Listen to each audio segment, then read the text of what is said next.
Sa kasalukuyan, 3 taon valid ang rehistro sa isang bagong biling sasakyan dahil ipinagpapalagay na maayos ang kondisyon.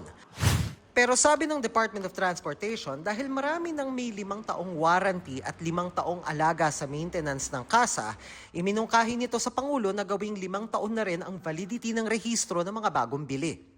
For the convenience nitong mga motor vehicle owners at motorcycle owners, no? At Opo. para maiwasan na rin po natin, hindi lang po yung mahabang pila, pero again, yung mga parang fixers, corruption, kasi diyan nagsisimula po lahat yan. Inaprubahan naman ng Pangulo ang 5-year validity ng mga bagong biling sasakyan sa ilang kondisyon.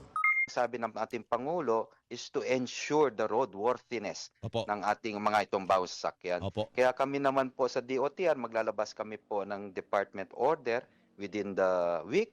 Sa ganun, we can ensure not only the roadworthiness, pero yung patakaran at panuntunan how to do it.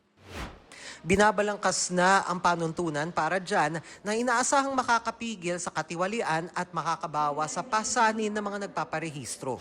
Paglilinaw ng LTO, ang hinihintay nilang patakaran ay mapapakinabangan lang ng mga bibili matapos ito maging epektibo. Yun lang po mga brand new na paglabas po nitong ating 5 years, yung pong magsisimula doon na mga lalabas na mga brand new na sasakyan. Ibig sabihin, kung nabili mo na ang sasakyan bago ipatupad ang bagong patakaran, magpaparenew ka ng rehistro matapos ang 3 taon at required dyan ang smoke emission testing. Sa mga sasakyan namang bibilhin, kung epektibo na ang 5 taong validity ng rehistro, pinag-aaralan pa kung kailan itatakda ang roadworthiness check. Yun ang fina-finalize namin on the 4th or the 5th year para ma-check na. Pabor na pabor kami doon sa mga bago.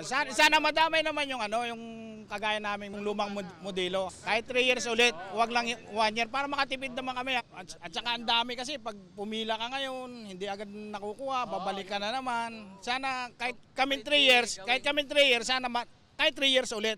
Pero pabor kami doon sa 5 years na mga bagong lalabas ngayon. Sana masama yung mga lumang modelo na kahit 3 years, maramdaman din po namin yung kaginawaan din ng pagpaparehistro kasi yearly mahirap talaga magparehistro, pabalik-balik ka. Minsan di kaya na isang araw.